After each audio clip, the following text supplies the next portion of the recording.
I invite those in-person speakers to come on the stage.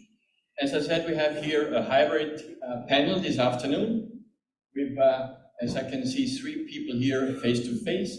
And the rest, I hope already, I'm looking over to the screen, they are all connected. My name is Alexander Heichlinger, as already nicely introduced. From my last name, you probably will figure out where does this person, this guy, come from. Heichlinger. Originally from Austria. I'm always say I come from a very beautiful landscape side. It's Innsbruck from the mountains. But I live and work already for more than 20 years in Barcelona, Spain. So I'm from the mountains to the seaside. It was my destination. And today I'm very happy to be here. I am CEO of Coffee Inside, which is a small entrepreneurial boutique consultancy and training organization. I'm from the academic point of view, I'm an executive board member because I work a lot with city governments all over Europe, of the city management chair of the University of Pompeu Fabra in Barcelona. I'm a board member of the World Triple Helix Association, but today I'm here because and this is also here in the title of let's say, of the list of speakers, I'm the co-founder and chair of the European Cities for Sustainable Public Finances, which is a group, it's an informal group of major European cities with, for example, Amsterdam, Barcelona, London, as well as Hamburg, who we work already together for almost now 8 years. We were created by Barcelona, the city of Barcelona, in 2014. That means actually before we speak about Agenda 2030, before we have, let's say, created the famous SDGs, and we always had in mind we have to have at the city level, in the public finance sector, you have to be accountable, transparent, as well as sustainable. This is our commitment, this is our philosophy, and from that point, I've heard so many interesting sessions already over the last days about fiscal decentralization, about public-private partnership, about accountability issues, about how to finance infrastructure, about the technology which is now in place. And this is a bit what I'm doing in this group. We meet twice a year, and now I'm entering already into the topic because I liked it a lot when we are here under the theme Sustainable Urban Finance, navigating and accessing urban finance again. In our group, in the methodology, what we have a lot is please help.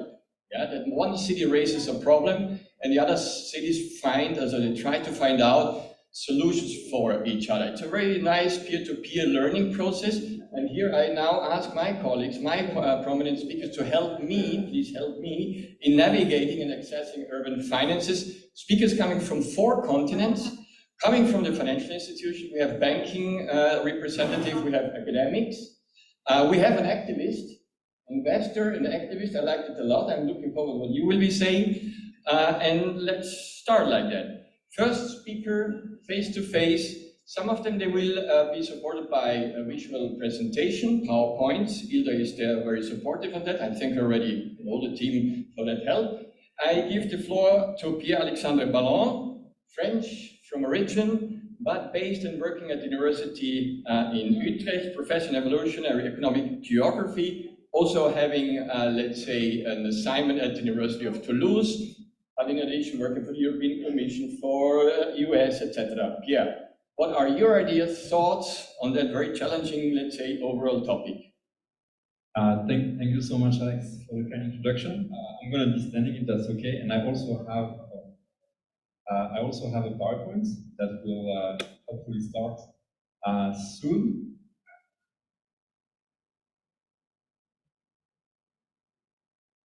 Do I have a PowerPoint? Yeah. A PowerPoint.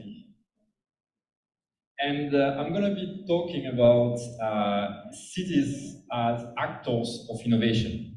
So cities are actually deciding and taking a very strong commitment in shaping the future innovation strategy and industrial strategy at the urban level. So essentially, once you actually access funds, whether it's from the government, from European Union, the big question is, how do you use this fund to maximize growth and to make sure you invest in the right technologies. And the right technologies, yes, that looks like my PowerPoint, exactly. So the overall topic is actually investing for urban growth. So not only investing in public services, in infrastructure, but I think that cities more and more over the world take a role in shaping innovation and investing in technologies. So the big question for a lot of cities around the world is, do we invest in AI? Do we invest in biotech? What is the identity, the technological identity of our cities? And that is a really, really important topic.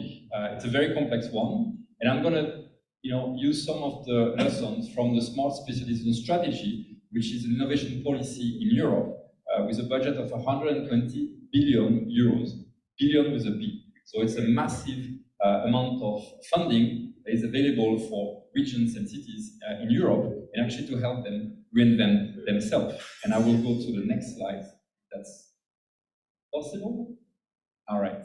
So indeed, to keep growing, and at the end of the day, one of the main SDG is prosperity, and a lot of the different SDGs that you see when you arrive in the corridor, the SDGs that are being mapped, they actually correlate very much with prosperity. So it's really important to always stay at the frontier of innovation and industries and make sure you continuously reinvent yourself. Because essentially, technological cycles, they go up and down. You have to make sure that you jump from one technology to the next and you always remain at the frontier. So the big question is, the big challenge is to invest in the right domains. And the right domains have to be specific to the region, specific to regional capabilities. But betting on the right industries and technologies is extremely hard. If I would just mention the twin transition, we have batteries, we have hydrogen, we have nuclear, and we saw governments in Europe, for instance, betting on specific green technologies that also increase dependencies to other countries. So this is very complex. Where do you invest this very small amount of money that you have, these very small resources? And the framework I will present is actually the one that is being used today by this European Smart Specialism Strategy. So if we can go to the next slide, please. Exactly. So just to give an example, the major twin transition technologies in what should be blue on the left are actually digital transition technologies. So you see smart grids, cloud computing, Internet of Things, blockchain. On the green part, where you have the green technologies, you have solar energy, wind energy. There are a lot of technologies out there. So the big question is, on which one do you put your focus? And the focus has to be different for each region and city in the world, because the ecosystems are very different. So how do you select the right one for the city? We can go to the next slide, please. Right, the one before, exactly, yes. So this is a case for the Toulouse region, where I'm from. So it's a region in the south west of France, and essentially this framework uses technologies of like collaborative filtering, which is like recommendation systems. So essentially, like how it works. How do you help region to select the right technologies and the right industries? It works exactly the same as when you listen to Spotify, when you log on YouTube and you have like recommendation, or Amazon, making recommendation. So essentially you use information of like network structure. There is a lot of information in these structures to make recommendation, because this is really hard to evaluate. Embedded systems, oncology, biotherapies, batteries, composite materials. You have actually 250,000 different technological domains available. And there is no human that can map these technologies and that can know exactly what is the knowledge available in the region and how it compares to other regions in the world. So it's becoming like a very, very complex problem. And essentially, without getting into the details of how we measure that, but the two leading principles that we can think about and I want to share with you, the first one is the relatedness to the region. So we are able to measure how connected these domains are to what you already have.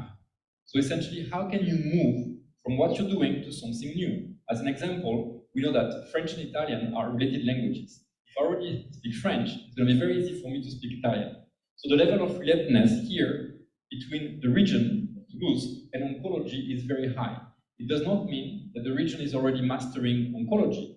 It means it's very related to existing domains. So when you project And when you predict where the region can lead in the future, then essentially you can map this level of relatedness. You see, geosciences for it is not that related to what the region is doing. That means that you will require a much more massive investment and require much more funding potential. And the other axis, the y-axis, is actually the complexity of the domain. And to make it super simple, because it's pretty difficult to explain in a few seconds, but the complexity of a domain is somehow the tension point between supply and demand. So the complex skills are the skills that everybody wants, but very few have. And usually that creates a tension that essentially generates a lot of economic value. If you have skills that everybody has, then you're replaceable, and therefore you cannot have a lot of economic value that you derive from that. So if you can make airplanes, if you know how to make airplanes, which is this region, Toulouse is the home of Airbus. If you know how to make airplanes, that's a pretty good product to be specialized in, because the entire world needs airplanes, but you have very few countries and companies that know how to make airplanes. So essentially, this complexity here measures this tension between supply and demand in terms of skills. And then you can have a framework like this that essentially in the top right quadrant gives you the technologies that are the most that have the strongest potential to lead to growth in the city and the region. And if we can move to almost the last slide. Like 1 minute. Perfect. Right on time. What's important is also to look not only into the capabilities present in the regions, but also to map complementarity potential with other regions.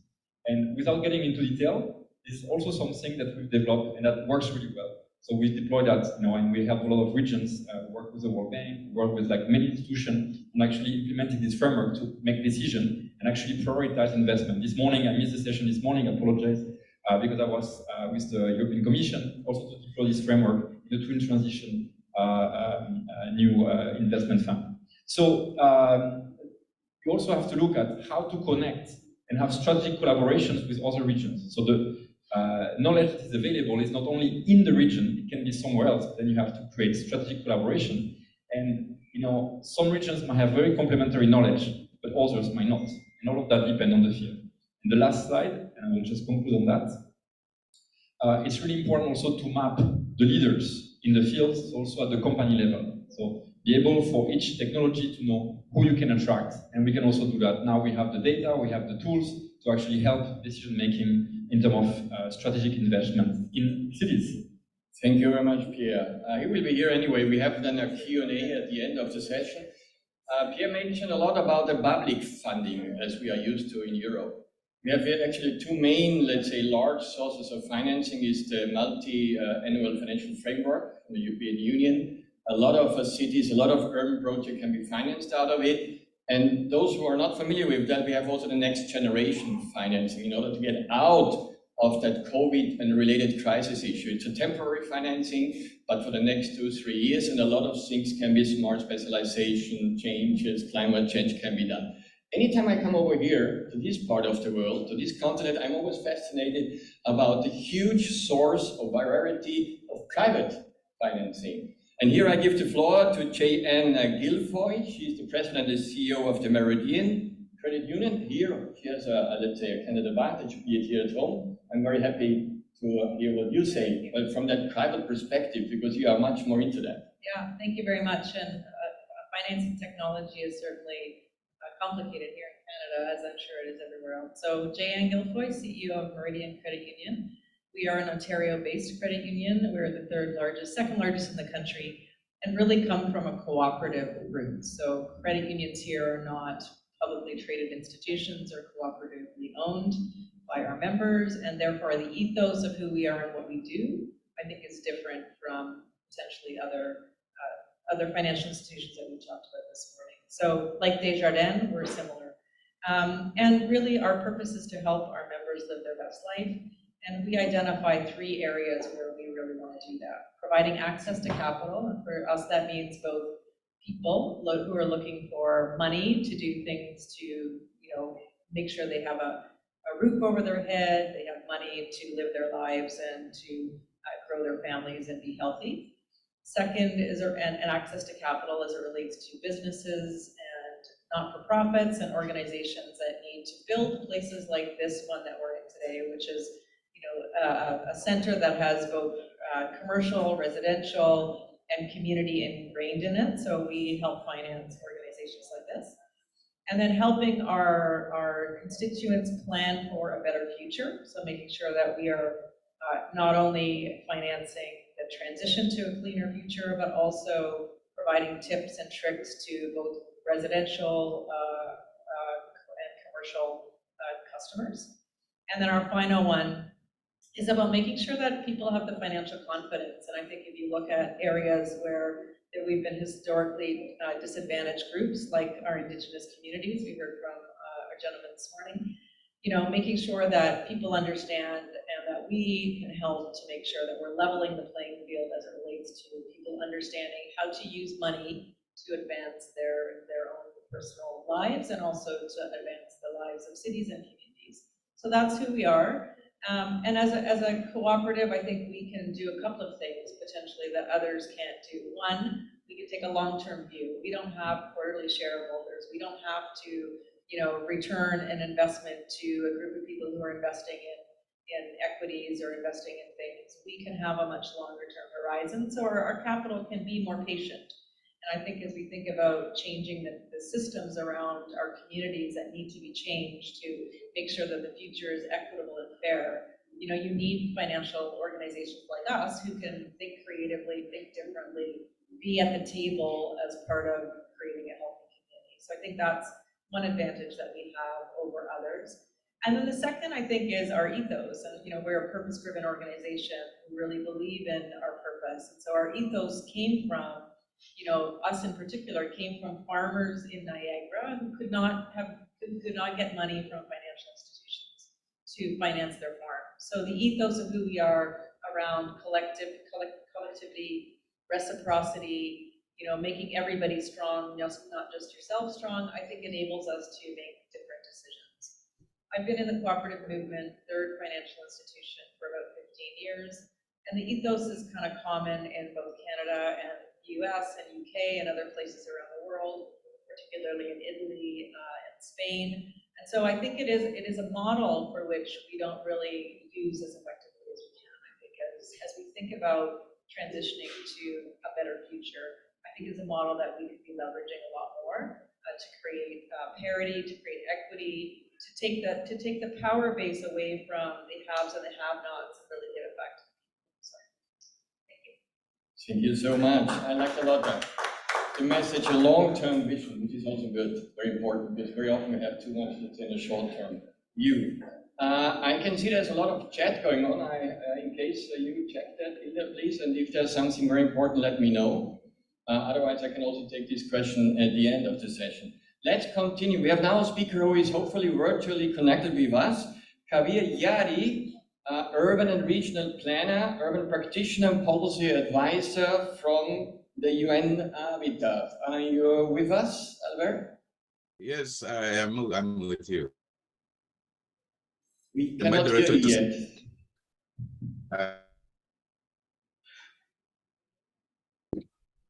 Let's try it again. Speak slowly and distinctly.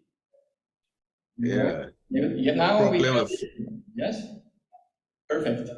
Great. Thank you very much. Thank you, moderator, distinguished ladies and gentlemen. Habitat Program Manager for Nigeria.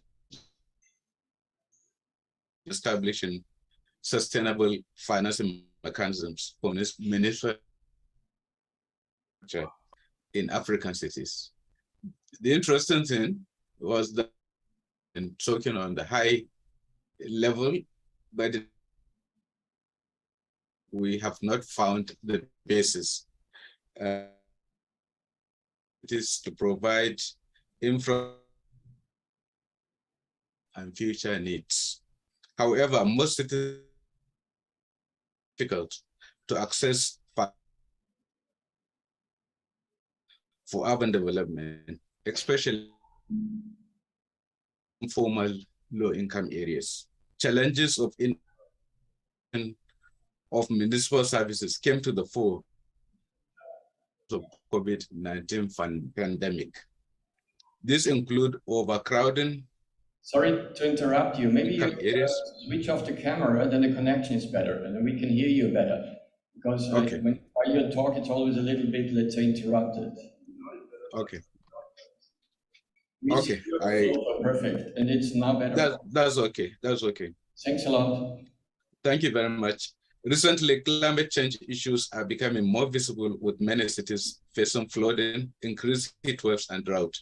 Cities authorities should find better ways to tackle these issues and challenges and build back better. To achieve this adequately, cities authorities will need to generate more revenue and find other sources of finance to provide and maintain the required municipal services, climate adaptation programs, and above all, build resilient communities. All over the world, subnational governments manage cities, towns, and other human settlements. However, most subnational governments depend on their national governments for substantial revenue. They tend to have weak institutional and financial capacity. For cities to provide adequate infrastructure and services, better ways would have to be found to complement the existing traditional methods of financing infrastructure through government budgets, which have proved inadequate. In many developing countries, new approaches such as public-private partnerships and borrowings from development finance institutions are used to finance municipal infrastructure provision. However, some other financing sources at the local level have not been adequately developed due to a lack of established policies and legal frameworks. The current situation also requires local governments to promote local economic development, functional urban efficiency, equity, and inclusion. Efforts in this direction should improve urban productivity, income and employment generation, better living conditions, and enhanced revenue base. Sources of municipal infrastructure financing include issuance of bonds in the capital market, dedicated municipal development funds, public-private partnerships, land value capture, and investments by the public and private sectors. The recent launching of municipal bond for the city of Dakar, Senegal in 2015, with the assistance of Cities Alliance and other partners, has demonstrated that the best way to go is to use capital markets for debt finance. Using local capital market has the advantage of accessing long-term funds in local currency with no foreign exchange risks. Local capital markets have been providing funding for development in many countries. In my country, Nigeria, for example, the capital market has provided finance for housing, road construction, project finance for state governments. However, local governments have not been able to adequately utilize local capital markets for financing municipal infrastructure due to a lack of technical capacity and knowledge. Most local governments in developing countries lack adequate capacity to plan, implement, and maintain infrastructure and services in both formal and informal areas. In addition, they also need to improve their revenue generation to be more creditworthy, attractive to investors, and above all, deliver better services to their residents. I therefore want to make a strong case for improving local governments' capacity and competencies. They should be able to prepare strategic capital investment and revenue mobilization plans and source revenue from land value capture. They should also be able to prepare bankable projects that meet the requirements of financial institutions. Local governments should also promote fiscal prudence, transparency, and accountability. National governments, development finance institutions, donors, and external development partners should assist local governments in developing capacity to formulate bankable projects, to implement and maintain such projects, develop creditworthiness, and access other sources of finance. Thank you very much for your attention. Thank you. Thank you for your perspective from the African city. What I liked a lot is the public-private partnership, pay attention, but don't forget also public-public partnership. We do not, let's say, often speak about that. Let's move on. Let's take the plane again. And now I think we move to Latin America. I have here as the next speaker, Pascal Eugene. He is from Inter-American Development Bank. I think please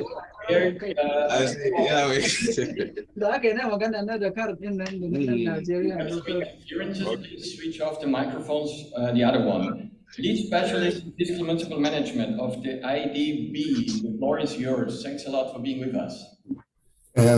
Thank you very much. Do you hear me well? Do you hear me? We can hear you well. Perfect. If you want to share your slides, do it. Thank you very much. First of all, I would like to thank you for the invitation. My name is Huáscar Eguino.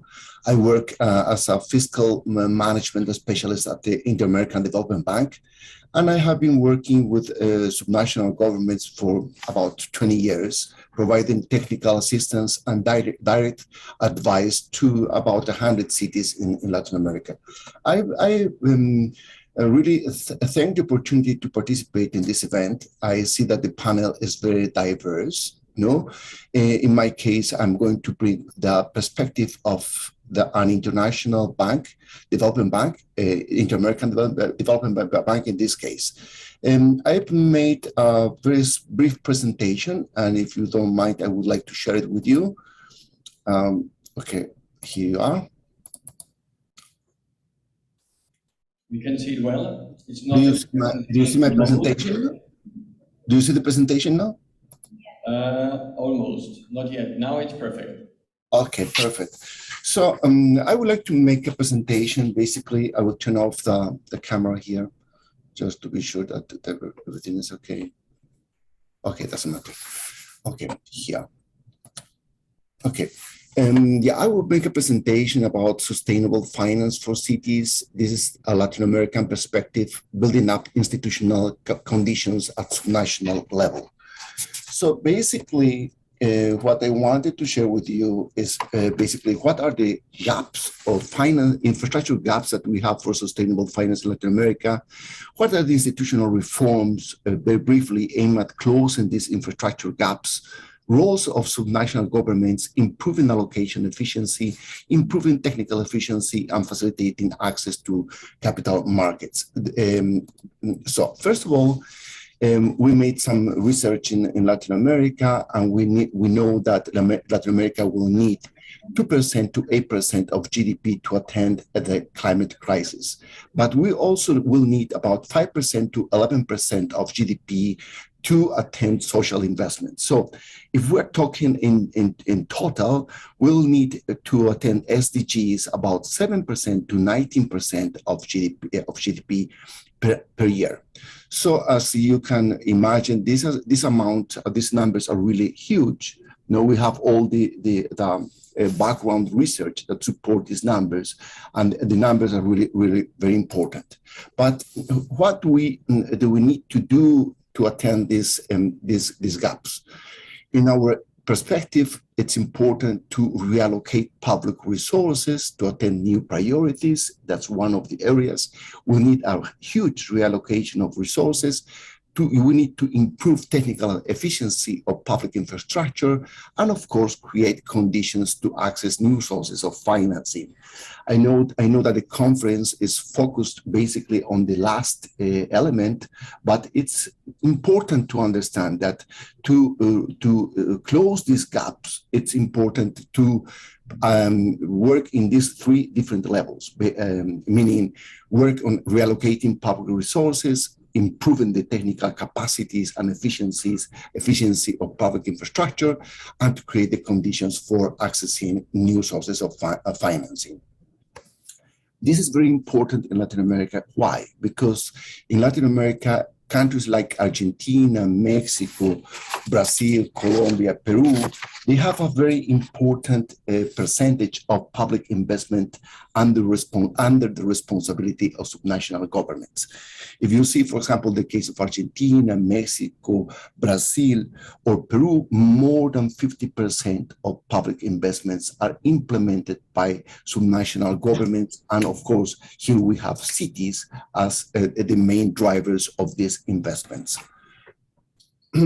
And what are the areas of opportunities? In our opinion, these are the roles that subnational governments could play in order to attend the climate crisis. When we're talking about urban public transportation, we have electromobility, intermodal integration. When we're talking about solid waste management, we're talking about recycling, reusing. In the area of energy, we have all the infrastructure related with energy efficiency, and all these areas that I'm listed in this slide. So it's really important to focalize our attention to these areas of possible infrastructure investments, because these areas are the ones that will provide us the conditions for sustainable development and to attend the climate crisis. On the other side, we think that's important to improve allocation efficiency, meaning where are we putting the resources? And three actions are, in our opinion, very important. First of all, to establish an urban roadmap for decarbonization and resiliency. Some cities are working already in this area. It's important to have a long-term perspective of the transitional risks of climate change. It's important also to adopt a green taxonomy for urban infrastructure. Some cities in Latin America are beginning to use this type of instruments.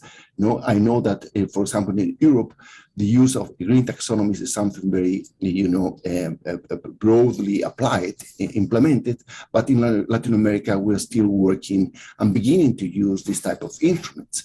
And of course, it's also important to adopt a new mechanism to define priorities at subnational level. So one area would be to improve allocative efficiency. The other area of work that we're implementing is how to improve technical efficiency for public investments. Here I have a synthesis of a publication that I made 2 years ago, 3 years ago, where we made an estimate of what are the management efficiency of public investments in Latin America.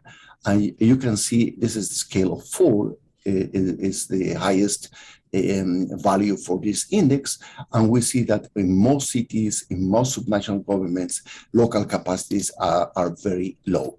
Although it's very interesting to highlight that the diversity is also very important. For example, the first part of the graph, we have Argentina, and in Argentina we have cities like Buenos Aires with a technical capacity that's at the same level that they've done the federal government, and in some areas even they have a better capacity. So we have here very good opportunities, especially if we concentrate in cities with a highest technical efficiency. And once that we work on these areas, we think that's important to integrate climate disaster risk management on public investment management, the integration of carbon prices on cost-benefit analysis, and the use of data for public investment management. Having said that, I think that we could establish the conditions for accessing sustainable finance, green financing, and basically what we have to do is to establish a portfolio of green investments, to have technical assistance to design financial instruments for cities, reach ESG investors, and develop robust MRV systems. Thank you very much for your attention. Muchísimas gracias. Thank you so much for your intervention to give us insight in the Latin America world. What I liked a lot, and I'm very pleased to hear that you stress so much the institutional condition and actually the technical, let's say, capacities of cities in order to have access and navigate in the public finance. As we always say in our European city group, the better we manage, the better our city governments or administration is functioning, the better we are off. At the end of the day, that means we have the cash, we can, let's say, have the finances, doing urban project, green projects, etc. So for us, it's very important, this internal leadership strategy, organizational setup, and the functioning. It must be a well-managed city administration in order to function. And the legal framework is important, but we see often in Spain, and then I give the floor to the next person, that we have the same legal framework, and then we have some cities are very successful, they are having a lot of money, and others they don't. So how is it possible if we have the same regulation? Because they have an in-house back office functioning of their administration. Next speaker, we go outside now from international scene, from a private side, but he's private as well. Eric Glass, impact and activist, investor and advisor to Justice Capital from here, Toronto, no? I think it's correct? New York City. So anyway, thank you very much.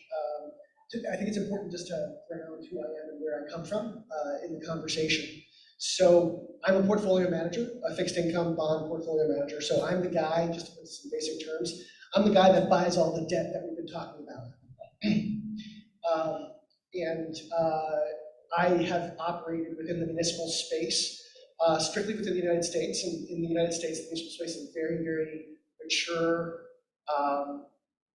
market. It's a $4 trillion market that funds everything from education, so K through 12 education, higher education, access to clean water and sanitation, transition from fossil fuels to renewables as far as electric utilities are concerned, healthcare, mass transportation, workforce development, et cetera, et cetera. Between 2017 and 2021, I deployed $1.5 billion into community, directly into community with the explicit purpose of reducing disparity that exists in the built environment between those that have and those that have not. And that's the impact part of my job, right? So the idea here is I went ahead and segregated the market and just said, there are those communities that have suffered from disinvestment for way too long, and the way in which we can reduce that disparity is by purposely, intentionally making investments directly into those communities. So when you talk about being an impact investor, one, it's investing in historically excluded places and communities. Two, it has intentionality. So every investment we had was there was a specific intention. So when we invested in education, the whole point was to reduce the achievement gaps and opportunity gaps that exist between those students that have and those students that have not. And we decided to do that through the built environment. So way too many kids in the United States go to school in buildings that are 70 to 100 years old. It's not because they're historical landmarks. It's not because they are architectural marvels. It's because it's old. So what does it say to a teacher that has to teach there, or a student that's basically don't matter, you're disposable. And as an impact investor, that's abhorrent and something that we want to change.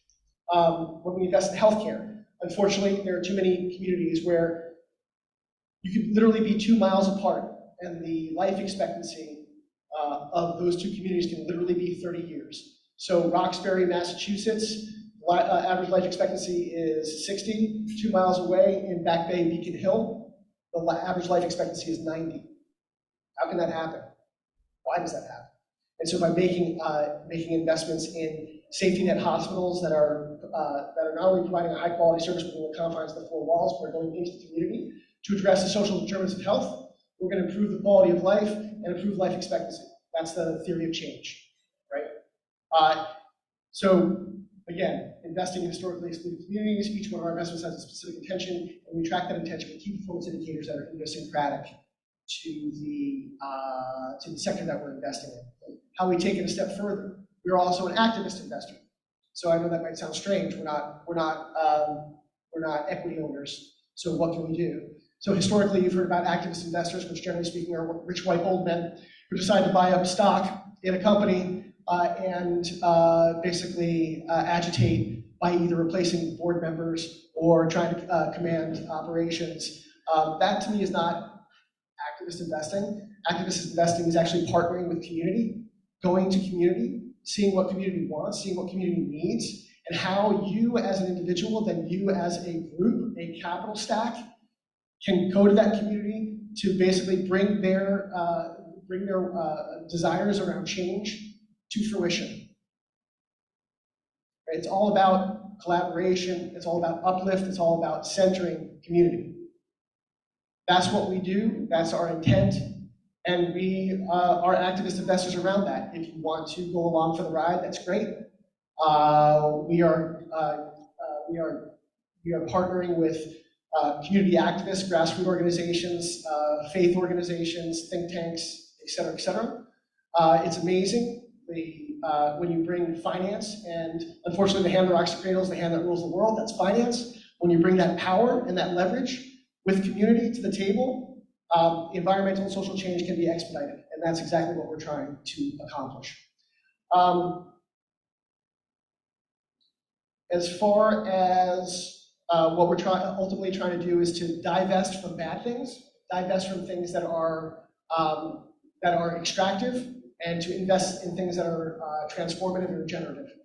And the municipal market, by the way, is the perfect original impact market for that. Understand that. Everybody wants to talk about private equity. Everyone wants to talk about hedge funds, equity, public equities. As far as impact is concerned, there's really no greater impact that you can have at a grassroots level than through municipal finance. I think that a couple of things that are just going to throw out. Partner with me. You have a project to do, partner with me.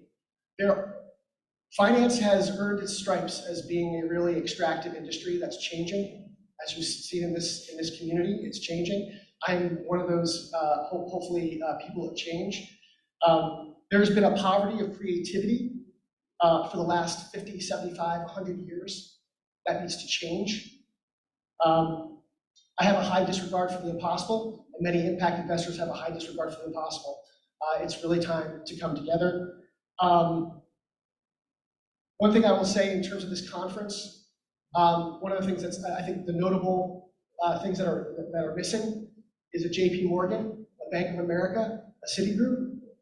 If you want to change, really move the needle on climate change, resiliency, adaptation, remediation, if you want to really change on social and racial justice, those institutions need to have a seat at the table. And they need to be held to account.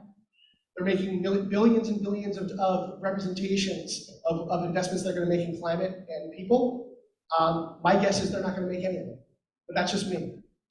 One last thing that I would say, I'm an activist investor, and most everyone will say, yeah, like the SDGs. Who's going to say I don't believe in eradicating poverty? Who's going to say we don't want to eradicate hunger or access to clean water and sanitation? Yeah, I get it. You're all allies. I'm done with allies. Enough allies. I want accomplices. Okay? You are all the beginning of those accomplices. It's almost time to start picking up. It actually is not about almost. It's time to start picking up a rock and throwing it. Thank you very much. I take several issues from your, let's say, short intervention. I like a lot the community approach. We learned that also yesterday in the Region Park. I think community approach, this bottom-up, it's ideal. We have a different wording in Europe, but community is here a strong word. Community creates creativity. I also take the part of he buys all the debts. Hey, if we speak to city leaders, there are no debts. As you know, we have no doubtful, undoubtful, long-term, short-term debts. If we have a little bit of debt, then it's of course the fault of somebody else, national government or whoever. But I take it also because we have to take very much care of it. I have another speaker virtually now, connected with us, Victor Nodban, Department of Geography, Catholic University of Cameroon. The floor is yours. Are you with us? You're pretty well in time. Is he here? No? He should be here, I'm told. I can see him, yeah? Yep. Maybe I Hello. will only use mic without the picture, a bit of a noise. Try to speak. Africa. Perfect. We have a slide show. What's yours? Yes. Can you get me? Perfect. Hello. Yeah. Can you get me? Yes. Yes. I am so delighted to be invited to take part in this forum, urban economy, and above all to be a guest speaker. Hello. Yes. My presentation is on solid waste potentials and opportunities for an urban economy case study, Bamenda City, Cameroon.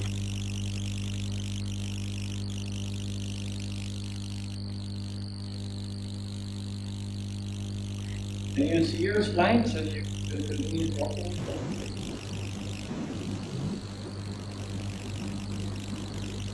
Next slide, next slide. Next slide.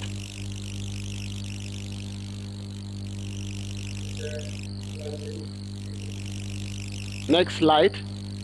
Let's go to number 2. Next slide. You can do it also without Banana. down. Can you get me? Next slide. Okay. Is it this one? Bamenda City is the regional capital of Northwest region of Cameroon, and it's a primate city. Bamenda is a regional capital made up of 7 divisions. We have Mezam, Momo Division, Ngoketunja, Boyo, Donga, Mantum, Menchum, and this population, solid waste generation is a function of population increased, rapid urbanization, and the level of prosperity. And this leads to a complexity of solid waste generated and thus management. Waste generation in Bamenda City is more than waste removal. Thus, we have waste littered all over the town. And on the map there, we have Northwest located in Cameroon. And the next map down there, we have the Northwest and Mezam division in Northwest. And on the right there, we have the map of Bamenda City. Potentials, opportunities, and discussion. Solid waste is go to the next slide. Next slide. Yeah, solid waste is a resource which, if harnessed sustainably, will generate a lot of economic development for the local population and of the city. Managing solid waste is a worldwide issue, and Bamenda City in particular. Bamenda City generates over 180 tons of solid waste. Despite the quantity generated, the Bamenda City dwellers and the authorities are yet to take advantage of this waste generation capacity to transform it to an economic potential.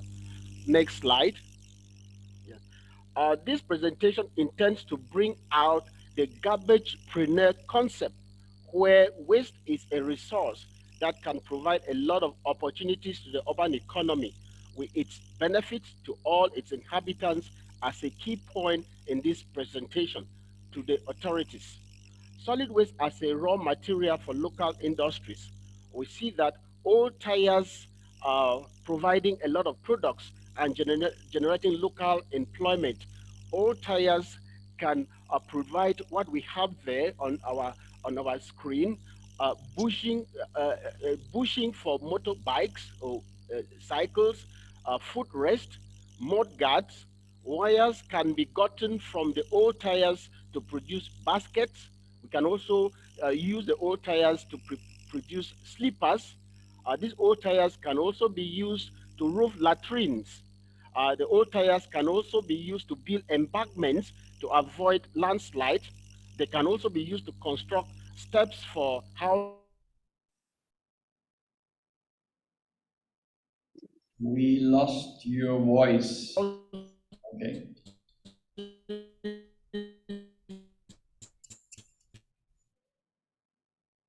We see the slides, but we cannot hear you.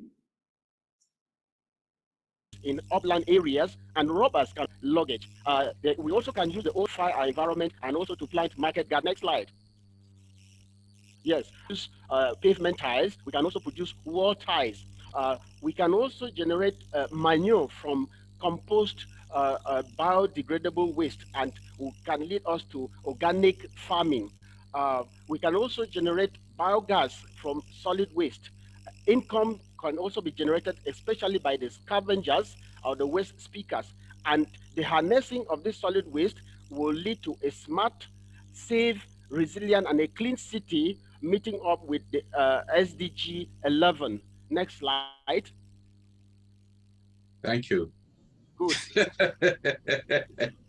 Thank you so much, Victor, for having highlighted a very Okay. concrete, let's say, case for city governments, waste management. As we know, we produce a lot of Thank you waste. for your kind And attention. thanks a lot for that framework. I just wish to find out, are there questions to be asked? At the end, No? I have 2 speakers left. there And then at questions? the end, I will have a quick Q&A, if it's okay for you. Just stay tuned, and we will come back to you. Thanks a lot.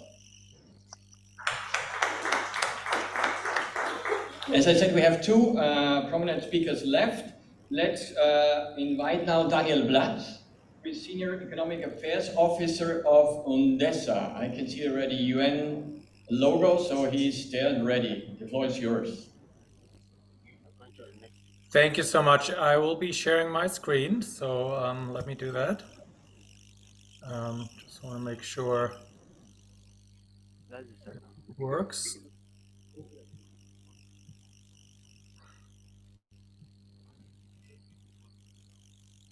Can you see my screen? We see it perfectly in Great. mode. Thank you so much. Today I'm going to speak about what I call the neglected piece of the municipal finance puzzle.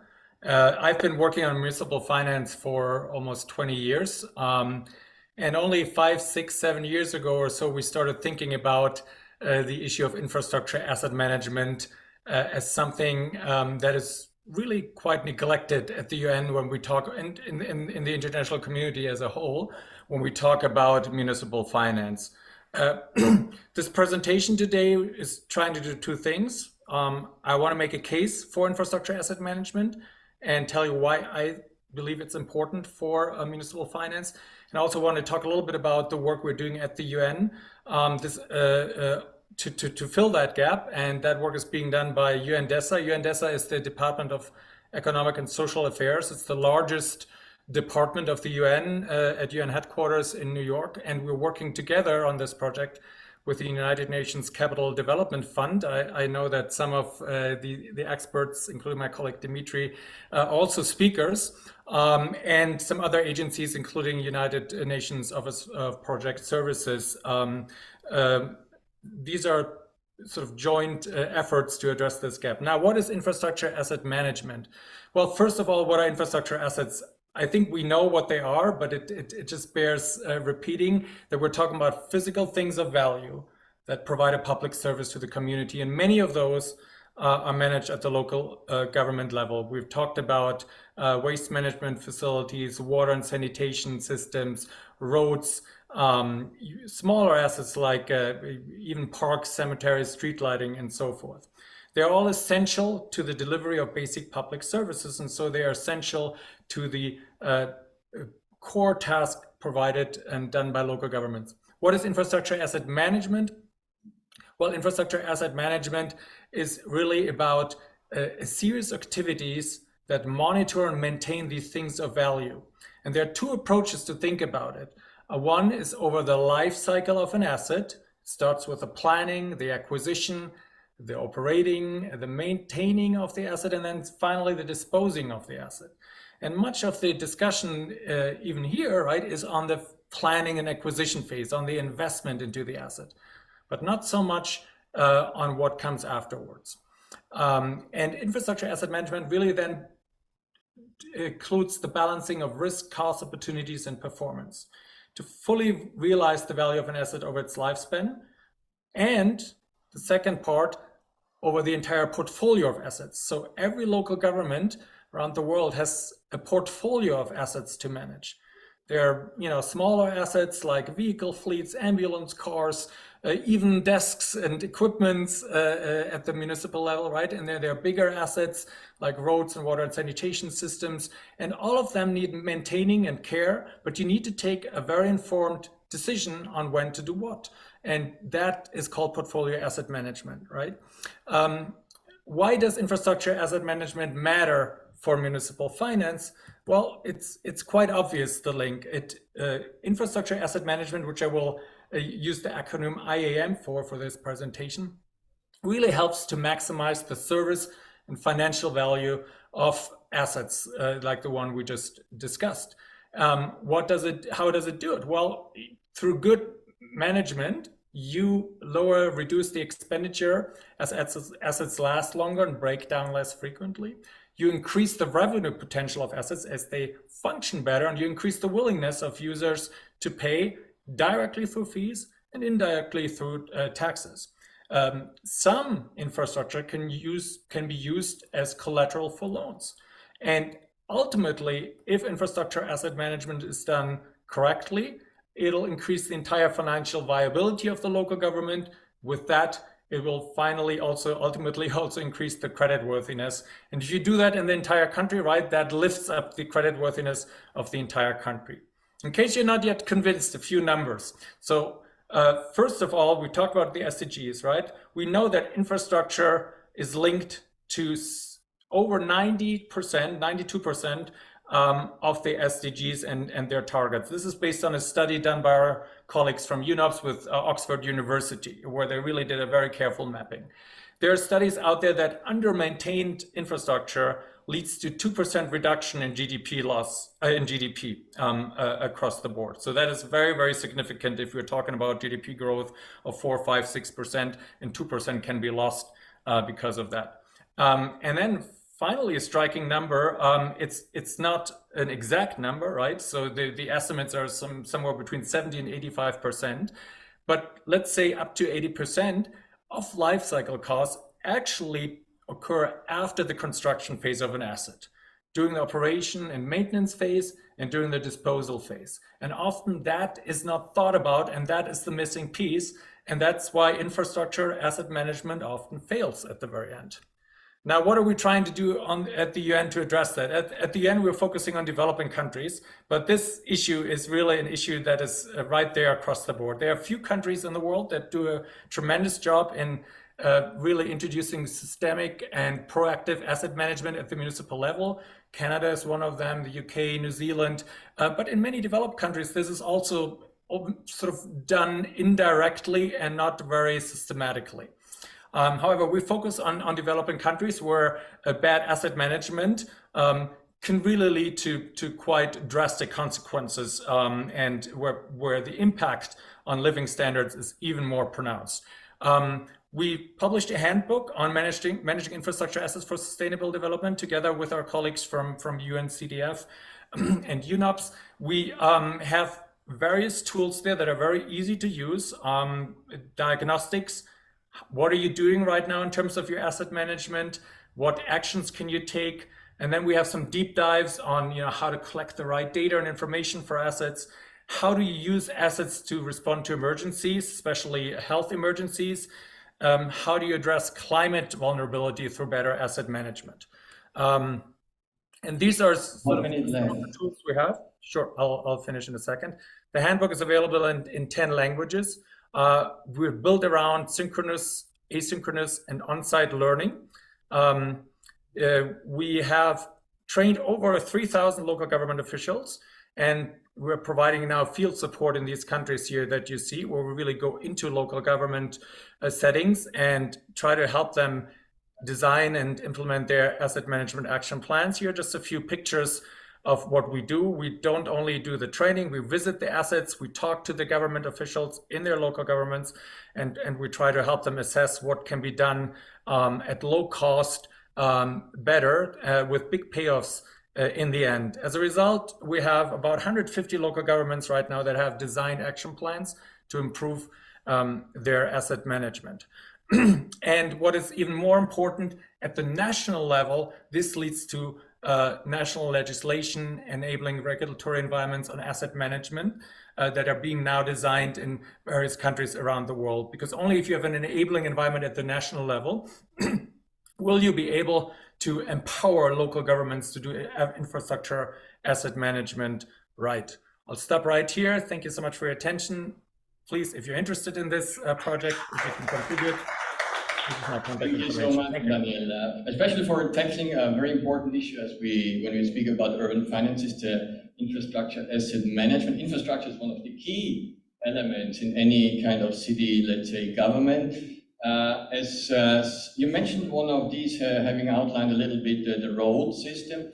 As some of you probably know, I also work with the Metropolis, which is the World Association of Metropolitan Areas, and we have a city manager community. And this year, the most burning issue is how to finance a safe, affordable, and sustainable public transport. Because when we look at the infrastructure, very often we may have to question: do we have still the infrastructure in place what we need for the future when we see these changes in mobility and we have 6-lane highways, etc. But maybe we have time afterwards. Last but not least, and I do have a coffee break afterwards, so I take maybe these 5 minutes for our last speaker, Michael, let's go to California, Stanford. The sun is shining there. Michael Ostrovskowitz. He's a Freight H. Merritt Professor, Faculty of Economy from the Stanford University. The floor is yours. Thanks, Michael. And take the 5 minutes. You have them. Thank you. Can you see my slides? Can you hear me? We can see it perfectly and hear you too. Okay, wonderful. I'll be brief to make sure you guys have time for coffee. So thanks a lot for having me. And in fact, my slide, I'll have a couple of slides, are very closely related to the infrastructure issues brought up by the previous speaker. So I'm a professor of economics at Stanford Graduate School of Business. I'm also a co-director of market design working group at the National Bureau of Economic Research, which is a working group of the NBR focused on using market-based technologies to improve, various activities worldwide. And the specific topic I want to talk about is congestion pricing, which I think is often overlooked as a potential wonderful, sustainable source of urban financing. So as the pandemic is mostly over now, traffic congestion is again becoming a really major problem all over the world. And it's a major sustainability issue, both from the human perspective, right? People are stuck in traffic, they can't get to work, they have, sometimes they have to stay home because if they can't make it there, especially when public transportation is not great. And also from the environmental point of view, when vehicles are stuck in traffic and just emitting various, gases, that's not good for the environment, and it's completely wasteful, right? It wastes resources, wastes time. And of course, congestion pricing is not new. We've had, Singapore and London and others used that type of pricing before. But what makes now a very special time is that there is technological innovation that makes it possible to dramatically increase the applicability and availability of congestion pricing. So specifically, as we move from stationary toll collection places to satellite or camera or cell phone based systems, it becomes possible to target areas for congestion pricing much more finely and only do it during the times when it's necessary in order to not disrupt human lives too much. And what's also super special about congestion pricing is, unlike most other infrastructure projects, this one is actually revenue generating, right? So most of the time when we think about infrastructure, we think of it as, as a cost, and you need to find a source of funding for that construction. Here is the other way around. In addition to solving the congestion type issues mentioned above, it is a potentially very important source of revenue. And so in my view, it's going to be a fairly major piece of the puzzle for sustainable urban finance going forward as technological issues are being solved and as we really want to make sure that our cities do not become giant parking lots. And in the interest of time, I will conclude. But for more detail, here is a link on my slides. And again, my name is Michael Ostrovsky. I'm a professor at Stanford, and I'm happy to talk to anyone who is interested in these issues. Thank you.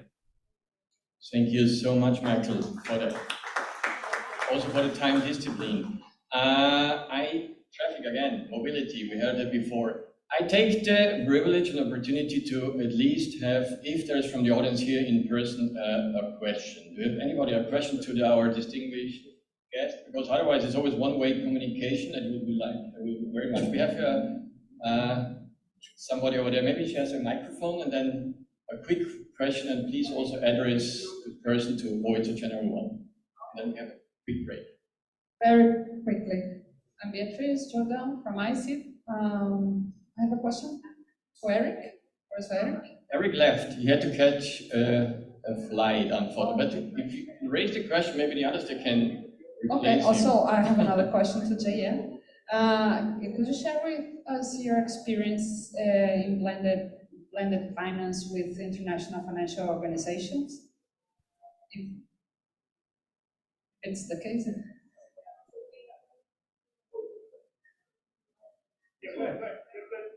Should be good.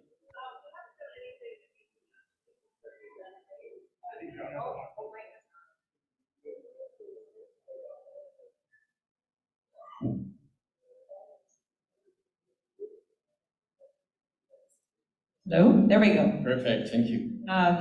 We have not done anything with international organizations. We certainly have done them with local and national organizations. So an example would be partnering with the Canadian Mortgage Housing Corporation, a not-for-profit that is building land trusts and enabling impact investors, so those sort of foundations and others, to provide the capital so that a local land trust organization could buy land to keep people in their residences. So that would be a combination of impact investors, not-for-profit, national government agency, and a financial institution.